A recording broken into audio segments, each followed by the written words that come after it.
Hello, everyone. Hello, fam. It's me, Kirsten, and this is the It's Giving Mystical podcast. And this is your podcast for the week ahead, the week of May 15th. We're heading into the weekend of this beautiful Taurus New Moon, this life changing start the year new moon.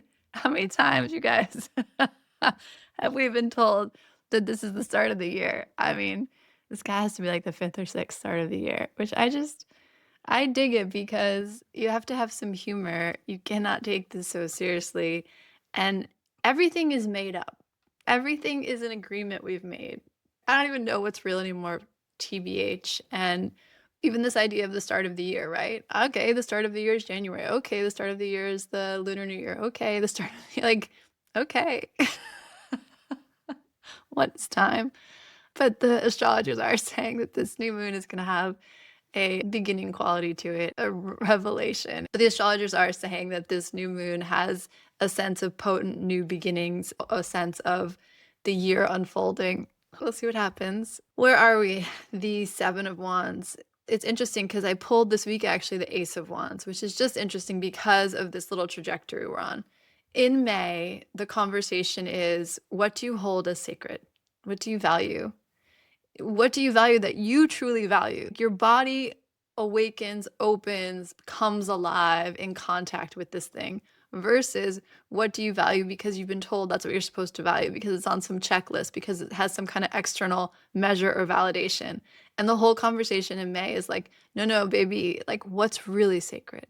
What's really precious? And anyone who's ever been sick knows health in your body is among the most precious things, right? Having a safe green earth to sit on, having clean water, being warm and comfortable in the world, these are things that have supreme value, and they have a sacredness to them and an unmeasurable gifting quality to them. And so there's something about this coming back to the body, to earth, to community, and saying, like, what do I want? Where are my values? What really matters to me? And in a true way, in a way that feels aligned and integrated, and my body can relax and respond in a yes to it. That's all happening. And then we started this month with the 10 of Wands, which is basically saying just track what you're still holding on to as the thing. What is the idea of love, or the idea of inspiration, or the idea of vitality, or the idea of success, all the fire energies? Which of those actually needs to stay with you, and which of those can you put down and be grateful for and open your hands to the next thing? Do you believe that? This is where scarcity mindset comes in such an insidious way. Do you believe that you're allowed to have more of the good thing? Are you allowed to fall in love again? It doesn't have to be just romantically. Are you allowed to be inspired again? Are you allowed to be turned on? Are you allowed to be excited? Are you allowed to be silly? Are you allowed to laugh? Are you allowed to have success and applause and validation? Are you allowed more on every level? In terms of all things, but in terms of your fire energy specifically, in terms of your life force and your vitality, this conversation keeps coming up. I really wish we talked more woman to woman and probably man to man about how, yes, we spend more days on the earth. That doesn't determine how comfortable we have to be in our body. You don't have to be uncomfortable in your body. You're allowed to fight for more health and more vitality and ease. You're allowed to prioritize that. And that doesn't, getting older is not a one-way train that way. And there's something about saying, oh, I actually deserve to feel at ease in my body. What needs to change so that that can become a priority, so that becomes a sacred thing that I attend to, that I have devotion towards? All of that comes up with the 10 of Wands, and it's like I put it down because I believe that I am allowed more. I believe that there's more available for me. And then we moved into the 7 of Wands, and the 7 of Wands traditionally is like, I need my own space. I need to kind of clear the land and don't tread on me kind of energy. And it can be a little bit wild and a little bit messy because you're just learning how to hold the boundary line. You're just learning that you deserve space of your own. But it came in reverse, and the reversal was saying, aho to you having space of your own. Aho to you feeling safe in the world, to you being messy and human and needing a boundary line in which you exist, just you conversing with you, just you understanding you. And this opportunity to open the gates and have another energy in that space with you And notice that you're allowed to stay solid and clear and calm and happy and free, even in connection, even in community. Okay, and then this week I pulled the Ace of Wands.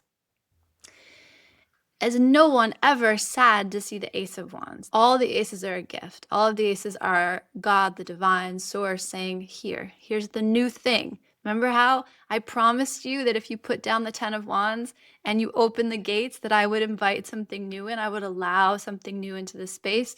I would remind you that there's more. I would remind you that you're allowed more. I would remind you that you're not dead yet. I would remind you that there's more to experience. And the Ace of Wands, we're always happy to see any ace, but we're especially happy to see the Ace of Wands because the Ace of Wands is, I'm not dead yet. The Ace of Wands is, oh my God, I forgot how good it can feel. I forgot how excited I can get. How excited I can get sexually, how excited I can get from a passion perspective, how excited I get from an inspiration, how instinctively alive I can feel. The Ace of Wands is like all good things that grow. It's just the energy of the spark that lives inside the seed that says to it, grow, baby, grow. That's the Ace of Wands. It's such exciting, warm, vital, sexy energy. So the Ace of Wands comes when we're ready, we have free hands, and we feel safe enough to open the gates to explore what else might feel good, what else might be beautiful. And when I pulled some surrounding cards for it, I got a lot of earth energy. So this feels like inspiration, it feels like passion, it feels like heat, like wakefulness, even more than heat. Your senses come online, your body comes online. It's not hypervigilance, but it's an awareness. Oh, I'm awake and alive in a way that I haven't been in a minute. Not caffeine or a drug, but a peak experience. Yeah. I'm paying attention, and I'm really I'm oriented towards this thing, and I am paying attention. There's something about your skin paying attention and your senses coming alive. And it's like a focus. How do I describe it? It's a focus and an opening. It has a sense of the flower turning towards the sun, where the morning glory is open in the warmth in the morning. There's some warm thing, emerging, some wand offered to you that your whole body kind of opens. It feels very sea animal or flower. It has this kind of botanic, biological attunement. That's what it feels like. You become highly attuned to this thing. So the Ace of Wands always feels good, but there's something about it this week where it feels, I don't know, your whole energy just tunes to it. When Lila was born, my second daughter, and this makes me emotional. I miss my mom so much this week. Mother's Day was I'm so lucky. I love my kids. We have such a great relationship. We do have so much fun together, and I'm just blessed in so many dimensions. And the way I miss my mother is indescribable and bone deep. And I just missed her so much this Mother's Day. I just had a sense of how beautiful it was when she was here, how happy I was to share life with her, and just how much I miss making more memories together. So Mother's Day was so tender this year, and I obviously still feel really tender about it. It was interesting because I talk about my mother all the time, but I try not to get really emotional about her in front of my children. And I just couldn't help it this year. And it was actually really beautiful to see my son. I do this thing with my kids. It's just so weird. But have you ever read the data on the hug length? So like a 6-second hug versus a 10-second hug, and how your whole body decompresses with a 10-second hug. So I do this really awkward thing where when they're hugging me, sometimes I'll hug them and I'll start whispering in their ear, 1, 2, 3. It's totally awkward, but they know that they can let me hold them for 10 seconds. It'll be over when I say 10. And I was very upset, and he kind of came over and gave me a hug, and I tried to let go, and he didn't let me go. And then I tried to let go again, and he still didn't let go. And then he started whispering in my ear at the countdown to the hug, and we started laughing so hard. But it was actually very sweet to let him care for me that way. He's 14, he's getting older. I want him to be a man who cares for the people in his life, and to see him kind of instinctively know how to both be tender with me, but also bring humor and soften the ache for me was just a really beautiful thing. Okay, I digress. But the Ace of Wands. Oh, so when Lila was born, my middle daughter was born, my mom said to me, she goes, it's so beautiful to watch, because I was my mother's only child.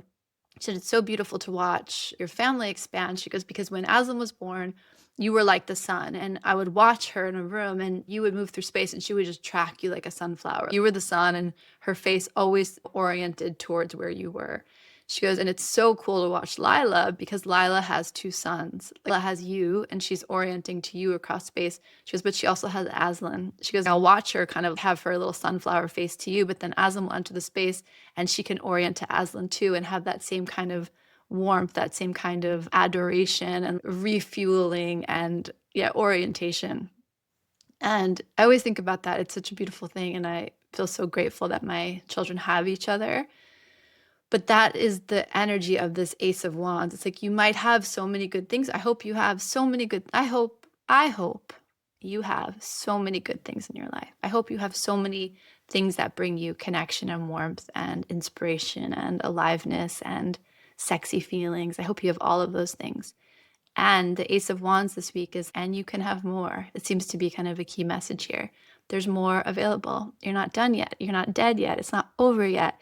And you did something really beautiful, whether you were conscious of it or not, in the last few weeks, of both putting down what is no longer vital and alive. And again, this bowing and the practice of thank you. Thank you for being something warm and good in my life. Thank you for being a wand that had life and vitality and growth and woke me up. And I know when to put it down. I know when to let it go. I know when to make peace with it and end the practice. And then that Seven of Wands, the sense of, do I trust what I've become? Do I trust how I've grown? Do I trust how I've changed? And what would it be like to open the gates and know that I'm allowed to stay with me and also feel that connection? And again, it doesn't have to be just to a person. It can be to an idea, a project, a craft, or an art, or a passion, something that you care about. And then the Ace of Wands coming in, it does feel like a reward. And it's a kind of a funny thing to say. I guess it's probably just a natural evolution. It's just a natural unfolding of the trajectory, the destiny line. But it does have this sense of you might land like a reward, because it's going to be this sense of the sun coming out and your whole body attuning. That's the word, attuning to this new possibility in your field. Ace of Wands is awesome. Good energy. We feel more alive. We feel sexier. We feel lucky to be here. We feel joyful. It's a very, very joyful energy. So may you find yourself this week encountering something that lights you all the way up. And may you allow your body to enjoy that fully. Let yourself fully open and attune to that energy. And again, aces are the beginning. So they require tending, they require energy, they require the fuel and the air and the tending. But at least it's arrived. There's something about it arriving, and then you can see what happens. And it probably has something to do with this Taurus New Moon. It probably has something to do with this start to the year, the astrology are talking about. And cool, right? Like, why not? What's wrong with a fresh start? What's wrong with a feeling of, and now we begin again? So Ace of Wands, God, dude, enjoy that. I hope to. I certainly will. And this sensation, just noticed that this week of something about, and we talked about this, it's so interesting on the Seven of Wands, that the somatic cue was a folding in and noticing you can stay relaxed and back and open, even in connection and community. And there's something about this Ace of Wands where that just is even further expanded. There's this very beautiful drop backwards that allows your front body to more fully expand. In my body right now, it feels really good. May it feel really good for all of us this week ahead.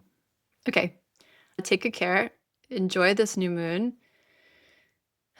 Let yourself feel good. Let yourself feel good. Go back to Gay Hendricks. If I can just stay with this good feeling, 1 beat, 1 minute, 1 breath longer, miracles are possible. Miracles are truly possible. I know this to be true. May you experience it this week.